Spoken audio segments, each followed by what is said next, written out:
विदेशी ताकतों ने आकर के हमें गुलाम किया और उस गुलामी के सिलसिले में कई साल तक गुलाम रहने के बाद पूरे इस देश में ईस्ट इंडिया कंपनी आई और इस इंडिया कंपनी आने के बाद हमारी गुलामी की जंजीर शायद खुलना शुरू हो गई। मैं उल्टे बोल रहा हूं आप लोगों की, क्योंकि उससे पहले हमें पढ़ने लिखने की आजादी नहीं थी।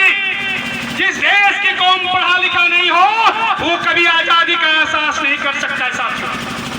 तो इस इंडिया कंपनी के आने के बाद इस देश में जो मनुवादी व्यवस्था थी, जो वंश व्यवस्था था, उसको तोड़ते हुए ईस्ट इंडिया कंपनी ने SC ST OBC को शिक्षित करने के लिए स्कूल खोलने का काम किया और हमारी पहली जंजीर टूट गई शिक्षा प्राप्त होने से। लेकिन 200 साल तक कड़े संघर्ष करने के बाद हमें आजादी मिली 1947 को और 1947 की आजादी के बाद भारत में स्वशासन व्यवस्था लागू करने का बारी आया। उस समय देश में अनेकों बड़े-बड़े वरिष्ठ लोग थे, बड़े-बड़े विद्वान लोग थे, जिनके पूर्वजों को हजारों साल से पढ़ने लिखने की आजादी थी। उनको भी जब संविधान लिखने के लिए बोला गया तो उनकी सर झुक गई। एकमात्र व्यक्ति महाजाति के हमारे नेता, हमारे महापुरुष, हमारे मसीहा बाबा साहेब डॉक्टर भीमराव अंबेडकर ने संविधान लिखने का कार्य किया।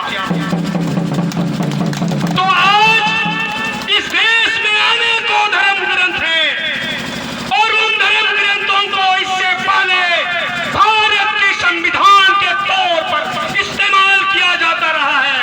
उसी में एक मनुस्मृति है जो मनुविधान है, जो SC ST को पढ़ने लिखने से गुलाम करता था, उनकी सामाजिक आजादी को छीनता था।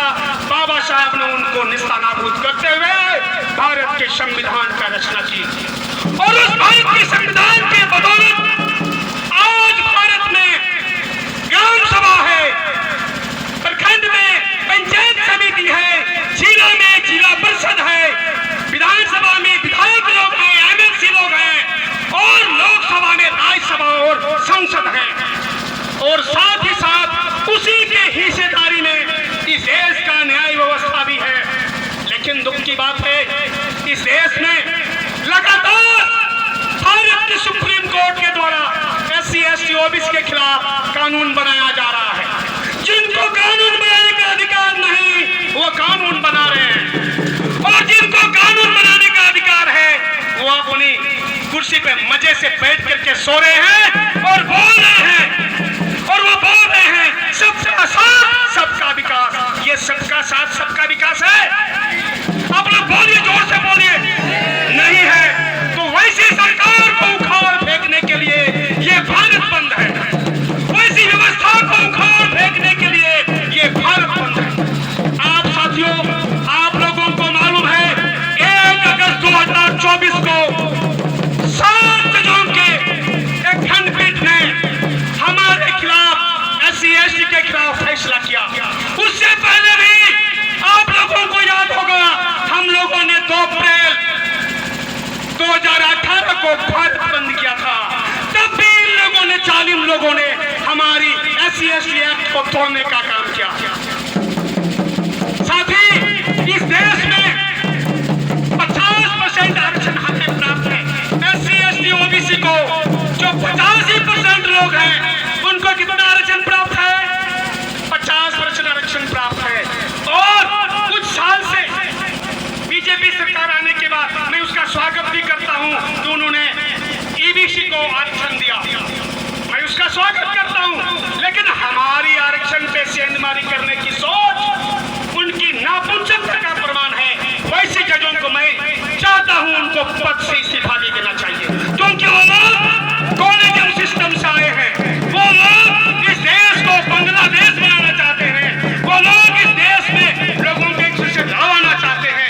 वैसे लोगों को जज में बने रहने का कोई अधिकार नहीं। इस देश में हम सभी लोगों का एक डिमांड है इस भारत बंद के तहत कि इस देश में जो क्रिमिनल है वो जितना जल्दी हो OBC का भी बंद होनी चाहिए। SC ST में तो क्रिमिनल लागू होना ही नहीं चाहिए। ओबीसी में भी बंद होनी चाहिए। तैयार हैं आप लोग? होना चाहिए कि नहीं होना चाहिए? होना चाहिए। साथ ही साथ मैं और हमारे संगठन जो भारत बंद के लोगों ने ये आह्वान भी किया है, भारत में जो क्लोजिंग सिस्टम है उसको क्लोज करना चाहिए, बंद करना। इसके लिए भी हमने तालाबंदी, भारत बंदी का आह्वान किया है। साथ ही साथ आज भारत न्यायिक व्यवस्था में जिस तरह आप यूपीएससी एग्जाम लेकर के IAS IPS का बहाली करते हैं, वैसे जज की भी परीक्षा हो, उनकी बहाली हो। वंशवादी जज मुझे नहीं चाहिए, जज का बेटा जज बनते रहेगा।